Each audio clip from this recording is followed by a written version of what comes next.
Bom dia, eu sou o Gustavo e meu grupo vai falar sobre o contexto histórico do Ebola.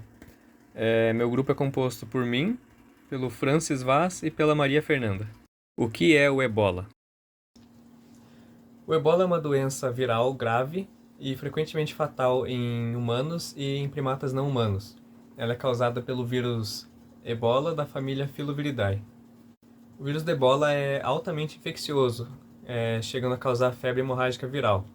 Além disso, existem vários outros tipos diferentes desse vírus, com o Zaire e o Sudão sendo os mais perigosos. Histórico das epidemias de Ebola. Em 1976, a República Democrática do Congo e Sudão foi onde ocorreu o primeiro surto documentado. Ele ocorreu simultaneamente em duas localidades, em Yambucu, na República Democrática do Congo, o então Zaire, e em Enzara, no Sudão. O surto de Ambucu foi causado pelo Ebola Zaire e teve uma taxa de mortalidade de 88%, enquanto o surto de Enzara foi causado pelo Ebola Sudão, com uma taxa de mortalidade de 53%. Surtos subsequentes. Algumas décadas depois, houve vários surtos menores na África Central e Oriental, com casos em países como Uganda e Gabão. O maior surto já registrado foi em 2014 a 2016, na África Ocidental. Esse foi o maior e mais complexo surto de ebola já registrado. Ele afetou principalmente a Guiné, Libéria e Serra Leoa. Houve mais de 28 mil casos e 11 mil mortes. Esse surto destacou a necessidade de sistemas de saúde mais robustos e melhores protocolos de resposta a emergências. Transmissão e sintomas. O vírus ebola é transmitido através do contato direto com sangue, secreções, órgãos ou outros fluidos corporais de pessoas infectadas, bem como com superfícies e materiais contaminados. Também pode ser transmitido por animais hospedeiros. Morcegos frugívoros são considerados hospedeiros naturais do vírus ebola. A transmissão para humanos também pode ocorrer através do contato com animais infectados, vivos ou mortos, como chimpanzés, gorilas, morcegos frugívoros, antílopes e porcos-espinhos. Sintomas. O período de incubação varia de 2 a 21 dias após a exposição ao vírus. Os sintomas iniciais são febre, dor de cabeça intensa, dor muscular, dor de garganta e fraqueza intensa. Alguns dos sintomas avançados que podem aparecer são vômitos, diarreia, erupção cutânea, disfunção renal e hepática e, em alguns casos, hemorragia interna e externa. Para o diagnóstico, as pessoas que estão com sintomas de ebola são isoladas das outras e são realizados testes de PCR para ebola dentro de 72 horas para garantir o diagnóstico. O tratamento de ebola se dá pela terapia de apoio, que apenas trata os sintomas, e consiste na reidratação com fluidos via oral ou intravenosa, medicamentos para manter o nível de oxigenação e pressão sanguínea, tratar febre, dor, vômitos e diarreias, e para infecções secundárias, e se realizam transfusão de sangue. Nos Estados Unidos, foram aprovados 2 medicamentos para tratar a infecção pelo ebola: o Imazep e o Ebanga, que impede a entrada do vírus na célula e são aplicados por meio de infusão. A prevenção se dá pela proteção individual, como lavar as mãos, evitar tocar em fluidos corporais de pessoas que têm ou possam ter ebola, não tocar em pessoas que morreram por ebola e tomar a vacina. O controle se dá pela conscientização da população para que não se alimente de animais selvagens e a conscientização da transmissão de pessoas para pessoas. A percepção da causa da doença e da morte. Não se tem a compreensão da origem da doença, o que impacta negativamente sua prevenção. A doença e a morte são percebidas como uma combinação de causas naturais e espirituais, como bruxaria, a punição de Deus e dos espíritos ancestrais pelos pecados feitos. Ligada a essa maneira de ver a doença e a morte, frequentemente são consultados para prevenção e tratamentos adivinhos e curandeiros espirituais. Esses pensamentos dificultam a compreensão da verdadeira causa da doença e da morte, seu tratamento e prevenção. Embora os cuidados em saúde modernos sejam normas na África, várias comunidades ainda defendem e dependem das práticas médicas tradicionais, pois é mais barato e há um desconhecimento sobre a prática médica moderna. Os curandeiros tradicionais são mais respeitados e podem desempenhar um papel positivo junto à prática moderna. Mas, quando não se tem um conhecimento e os equipamentos adequados, eles acabam se contaminando e contaminando outras pessoas. Apesar de ser positivo em alguns casos, a medicina tradicional também é negativa para o ebola, pela alta transmissão do vírus e as falsas promessas de tratamento e cura da doença. As práticas funerárias e de sepultamento têm muita importância na África, pois são vistas como uma das etapas cruciais na passagem do mundo dos vivos para o mundo dos espíritos, pois eles acreditam em vida após a morte. Dos rituais mais comuns que contribuem para a disseminação do bola está a lavagem e limpeza do cadáver, a lavagem da mão do cadáver que é feita pelos parentes, e quando o curandeiro falece, é comum que as pessoas se deitem sobre o corpo do falecido, na esperança de que algum dos seus dons espirituais sejam transferidos.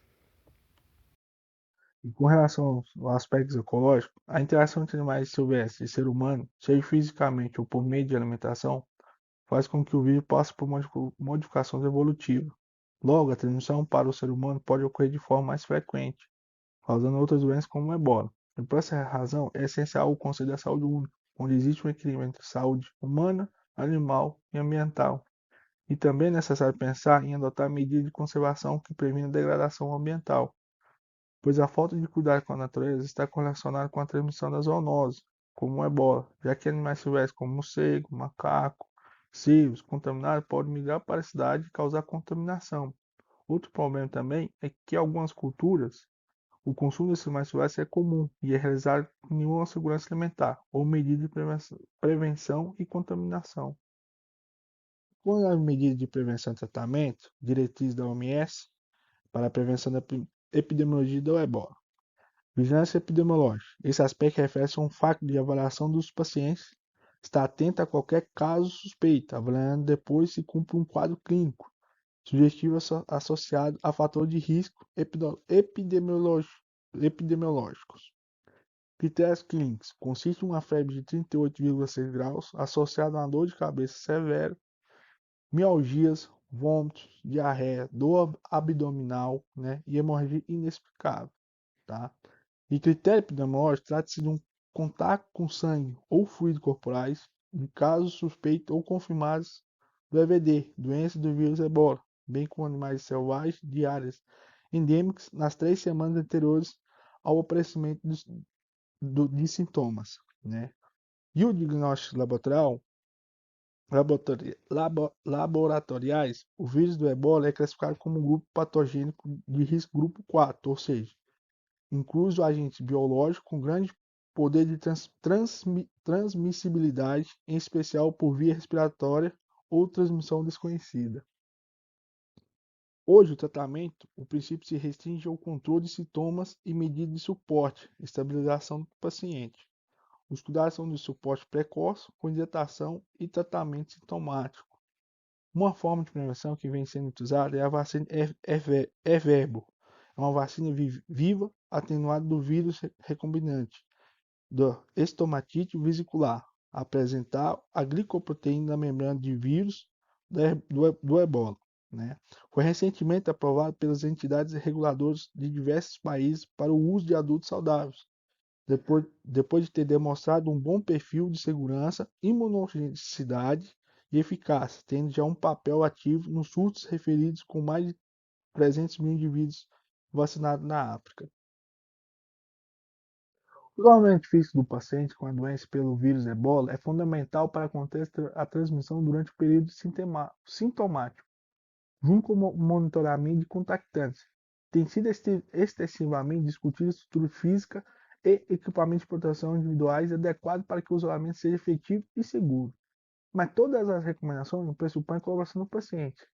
Mas se caso o paciente não queira permanecer no isolamento, é determinado o isolamento compulsório, que é preciso ser discutido na dimensão conceitual, legal e também no operacional, dentro de uma estratégia de comunicação.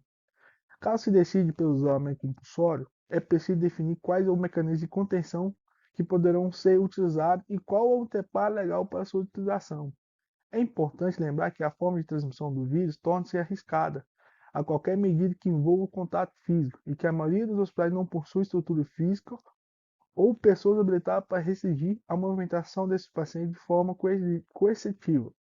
A recomendação do Ministério da Saúde do Brasil é prudente ao fazer uma dimensão entre profissionais com exposição conhecida a secreções de paciente ou atender sem os EPIs recomendados.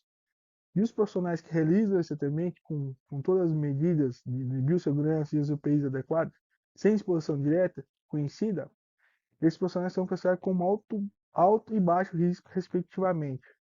Todos deverão ter a temperatura e outros sinais e sintomas associados à doença pelo vírus, monitorado por 21 dias. Mas apenas os de alto risco sofrerão restrições de deslocamento que não poderão, por exemplo, usar transporte público. No entanto, alguns estados, como os Estados Unidos, que adotaram a quarentena compulsória para pessoas que chegam ao país vindo de áreas de transmissão, inclusive profissionais de saúde, sem história de exposição desprotegida, o paciente com doença pelo vírus.